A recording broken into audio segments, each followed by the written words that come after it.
10 अगस्त 2010 की सुबह स्वतीश कुमार गुप्ता एक आम आदमी की तरह मॉर्निंग वॉक में गए थे। सुबह का समय था और सब कुछ नॉर्मल लग रहा था। फिर 6:30 बजे स्वतीश अपने घर जाते हैं और जैसे उन्होंने अपना घर का दरवाजा खोला तो उन्हें जो सीन देखने मिला वो उनके जीवन का सबसे भयंकर पल बन जाता है। जब वो अपने घर के अंदर गए तो उन्होंने देखा कि उनकी पत्नी प्रियंका गुप्ता कुर्सी में बंधी हुई थी। पूरा कमरा खून से सना हुआ था, लेकिन प्रियंका की कंडीशन बहुत ज्यादा क्रिटिकल थी। वो बुरी तरह घायल थी और उनका गला कटा हुआ था जिससे उनकी डेथ हो चुकी थी। मगर इससे एक चीज पता चल गया था कि ये एक प्लान किया हुआ मर्डर केस है। स्वतीश के लिए ये पल उसके बुरे सपने से भी खतरनाक था। उनकी पत्नी की हत्या ने केवल उनके परिवार को ही नहीं बल्कि पूरे देश को हिला कर रख दिया था। क्या था इस कहानी में जिससे हर कोई चौंक जाता है? तो आइए मिलकर जानने की कोशिश करते हैं इस दिल दहला देने वाले केस के बारे में। और आखिर में मैं आपसे एक ऐसा सवाल पूछूंगा जिसका आंसर आप लोग बिल्कुल नहीं दे पाओगे। सो मेरा नाम है DK and you are watching true crime story. Bengaluru, जहां टेक्नोलॉजी और इनोवेशन की दुनिया बसती है, ये हॉरिफिक केस वही का है। प्रियंका का बर्थ लखनऊ में हुआ था। उसकी मदर कंचना अग्रवाल बताती कि प्रियंका ने बहुत छोटी ही उम्र से बच्चों को ट्यूशन देना स्टार्ट कर दिया था। वो बचपन से ही होशियार थी और उसका सपना था कि वो पढ़ लिख कर एक अच्छी नौकरी करे। प्रियंका को शुरू से पढ़ने और पढ़ाने का बहुत ज्यादा शौक था। इसी वजह से प्रियंका ने ग्रेजुएशन के बाद बीटेक की डिग्री ली और टीचर की नौकरी पकड़ ली। उस टाइम प्रियंका के भाई प्रफुल्ल अग्रवाल ने भी अपना बिजनेस खड़ा कर लिया था और अब वो लोग प्रियंका की शादी के लिए सोचते हैं। तो उन्होंने उसके लिए लड़का देखना स्टार्ट किया और तब उनकी मुलाकात होती है स्वतीश कुमार गुप्ता से।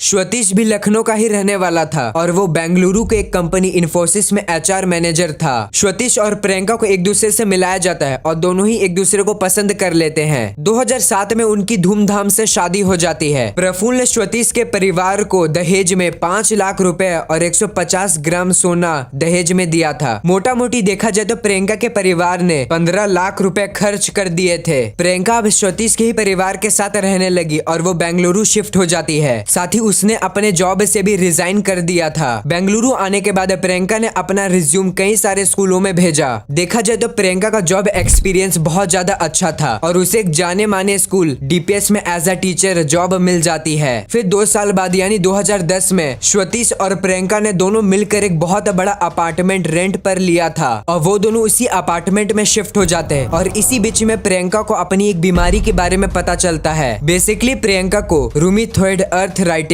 नाम की बीमारी थी जिसके कारण उसके जॉइंट्स में बहुत ज्यादा दर्द रहता था। कंचना जी को अपनी बेटी की इस बीमारी के बारे में पता चला तो वो उसके लिए 2 महीनों का आयुर्वेदिक आर्थराइटिस ट्रीटमेंट प्लान करती है केरला में। और प्रियंका जी बेंगलुरु आती है और प्रियंका को केरला लेकर चली जाती है। तो उनका वहाँ पर इलाज चल रहा था और साथ ही साथ वो लोग घूम और एंजॉय भी कर रहे थे। प्रियंका को सरप्राइज देने के लिए स्वतीश भी अपनी जॉब से छुट्टी लेकर केरला आ जाता है। साथ ही स्वतीश ने प्रियंका और उसकी मदर के लिए बहुत सारा तोहफा भी लाया था। फिर स्वतीश बेंगलुरु चला जाता है और प्रियंका का इलाज चलता रहा। कुछ दिन बाद कंचना जी ने प्रियंका को बताया कि आज उसके लिए फिर एक सरप्राइज है। प्रियंका को विश्वास ही नहीं हो रहा था कि स्वतीश उससे दोबारा मिलने के लिए आया है। प्रियंका की मदर यानी कंचना जी उन दोनों के रिश्ते को देखकर बहुत ज्यादा खुश होती है, मगर उन्हें क्या पता था कि यही रिश्ते के कारण उनकी बेटी की जान जाने वाली है।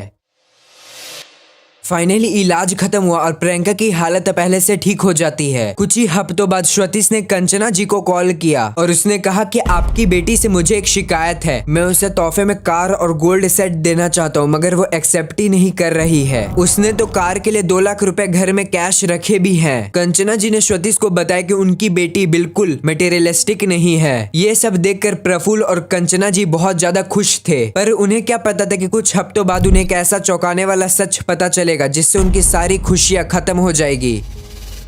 10 अगस्त 2010 को कॉल आया। सुबह के करीबन 7:45 हो रहे थे। कंचना जी ने कॉल को पिक किया। फोन में स्वतीश के फादर थे और उन्होंने बताया कि प्रियंका की हालत बहुत ज्यादा क्रिटिकल है। साथ ही स्वतीश भी बेहोश है और वो दोनों हॉस्पिटल में एडमिट है। प्रियंका की मदर ये सब सुनकर घबरा गई, पर उन्हें क्या पता था कि इसकी रियलिटी असली में बहुत ज्यादा हॉरिफिक है। दरअसल 7:45 में स्वतीश के फादर ने प्रियंका की मदर को कॉल किया था, लेकिन उससे पहले खुद स्वतीश ने पुलिस स्टेशन पर कॉल किया था और उसने कहा कि उसके घर में उसकी आंखों के सामने उसकी वाइफ प्रियंका गुप्ता की डेड बॉडी पड़ी हुई है। ये सब कहकर स्वतीश का कॉल कट होता है और थोड़ी देरी में उसका फोन स्विच ऑफ हो जाता है।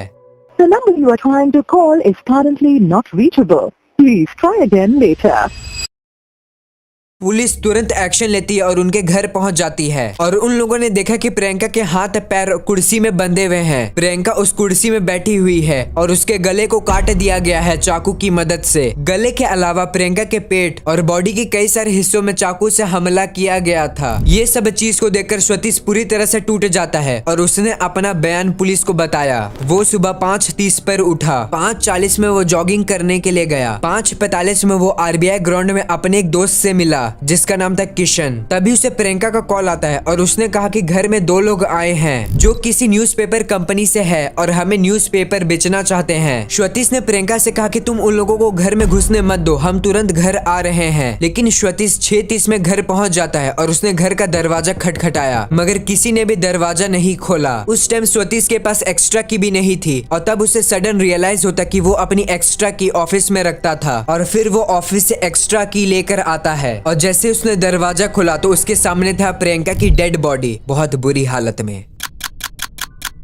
अब आप देख सकते हो कि स्वतीश के बयान में कितने सारे लूप होल्स थे। इसका मतलब वो झूठ बोल रहा था। उसने कहा कि वो एक्स्ट्रा की लेने के लिए ऑफिस गया था लेकिन ऑफिस में एंट्री लेने के लिए उसे कार्ड स्वाइप करना पड़ता है। जब पुलिस वालों ने छानबीन की तो उन्हें पता चला कि स्वतीश के रिलेटेड कोई भी प्रेजेंस रिकॉर्ड नहीं था ऑफिस में उस दिन। इसका मतलब कि वो उस दिन ऑफिस गया ही नहीं था। स्वतीश ने यह भी बताया कि उसके घर से 2 लाख रुपए कैश और कुछ ज्वेलरीज गायब है। इसका मतलब स्वतीश इसे चोरी की तरह प्रिटेंड करना चाहता था। पुलिस वालों ने नोटिस किया कि अगर ये चोरी का मामला होता तो चोर प्रियंका ने जो ज्वेलरी पहनी थी वो भी चुराते, मगर क्राइम सीन में ऐसा कुछ भी नहीं था। इसका मतलब स्वतीश साफ झूठ बोल रहा था। स्वतीश का एक लॉकर था सिंडिकेट बैंक में। जब पुलिस वालों ने वहां पर पता किया तो वहां से इंफॉर्मेशन मिला कि स्वतीश ने कुछ दिन पहले 2 लाख रुपए कैश और कुछ गहनों को डिपॉजिट करवाया था। पुलिस ने और भी बहुत सारी चीजों पर ध्यान दिया, जैसे कि स्वतीश हर रोज वॉक करने के लिए स्पोर्ट शूज पहनकर जाता था, मगर उस दिन उसने लेदर के शूज पहने थे और जब उससे ये पूछा गया तो उसके पास कुछ भी जवाब नहीं था। इन्फोसिस का HR मैनेजर चारों तरफ से फंस चुका था और फाइनली कन्फेशन में उसने अपना जुर्म कबूल किया। जब पुलिस वालों ने ये बात प्रियंका के घर वालों को बताया तो वो एकदम शॉक्ड हो गए क्योंकि स्वतीश का बिहेवियर उनके लिए बहुत ज्यादा अच्छा था। लेकिन प्रियंका की मदर को समझ आ जाता है कि स्वतीश इतना अच्छा बिहेव इसलिए करता था ताकि वो जब प्रियंका का मर्डर कर दे तो उसके ऊपर उंगली कोई नहीं उठाए और इस चीज में वो कुछ हद तक सफल भी हो गया था। जब स्वतीश और प्रियंका की शादी 2007 में हुई थी तो उसके 2 महीनों के बाद प्रियंका ने अपनी मदर को कॉल किया था और वो कॉल में बहुत ज्यादा रो रही थी क्योंकि स्वतीश के परिवार वाले उसे मेंटली अब्यूज करते थे। एकदम छोटी छोटी बातों पर अगर रोटी गोल ना बने तो उसमें अब्यूज करना, और स्वतीश भी अपने घर वालों का साइड लेकर उसे मेंटली हैरेस किया करता था। जैसा कि जनवरी 2010 में उन दोनों ने एक अपार्टमेंट रेंट पर लिया और वहां पर वो दोनों रहने लगे साथ में और तब जाके प्रियंका को थोड़ा शांति मिला। और इसके बाद उन लोगों ने वहां पर एक पूजा भी ऑर्गेनाइज किया था। प्रियंका ने देखा कि पूजा में स्वतीश के पेरेंट्स भी आए हैं। उन्हें देखकर प्रियंका ने स्वतीश के पेरेंट्स, जिसके बाद स्वतीश ने डिसाइड किया कि वो अब प्रियंका को जिंदा नहीं छोड़ेगा। प्रियंका ने स्वतीश के पेरेंट्स को कह दिया था ये फ्लैट उसका और स्वतीश का है, आप लोग यहाँ से चले जाइए और हमें अकेले रहने दे। और स्वतीश के पेरेंट्स वहाँ से बेइज्जत होकर आ जाते हैं। लेकिन जब इसके बारे में स्वतीश को पता चला तो उसने प्रियंका को मारने का प्लान बना लिया। उसका प्लान था कि वो प्रियंका के लिए हर दिन तोहफा लेकर आएगा और कहेगा कि अपने आंखों में पट्टी बांध लो और तुम्हें सरप्राइज मिलेगा। साथ ही वो प्रियंका को कुर्सी में बैठाकर उसके हाथ और पैर को बांध देता था और हर वीक वो इसी वे में उसे सरप्राइज दिया करता था और प्रियंका उसमें भरोसा करती थी। वो कभी नहीं सोच सकती थी कि उसका ये आखिरी तोहफा होगा। उस दिन सुबह में स्वतीश ने प्रियंका को सरप्राइज देने के लिए उठाया, उसी वे में मतलब बांध दिया था प्रियंका जी को कुर्सी में। फिर स्वतीश पीछे गया और प्रियंका जी के फेस पर अपना हाथ रखा और गला दबाने लगा। प्रियंका जी अपने आप को बचाने के लिए बहुत कोशिश करती है मगर इसका कुछ भी फायदा नहीं हुआ, उनकी सांसें थम चुकी थी।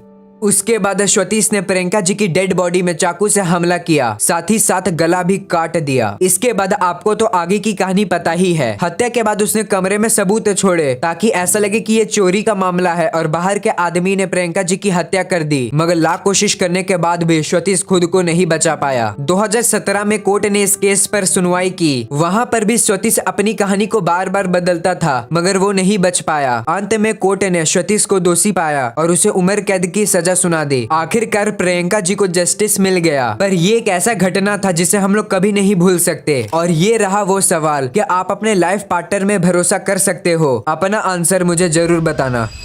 तो ये रहा श्रुतिश कुमार बेंगलुरु मर्डर केस। और आपको कुछ भी गलती लगा तो हमें कमेंट में जरूर बताओ, ताकि अगले वीडियो में मैं उसे ठीक कर सकूं।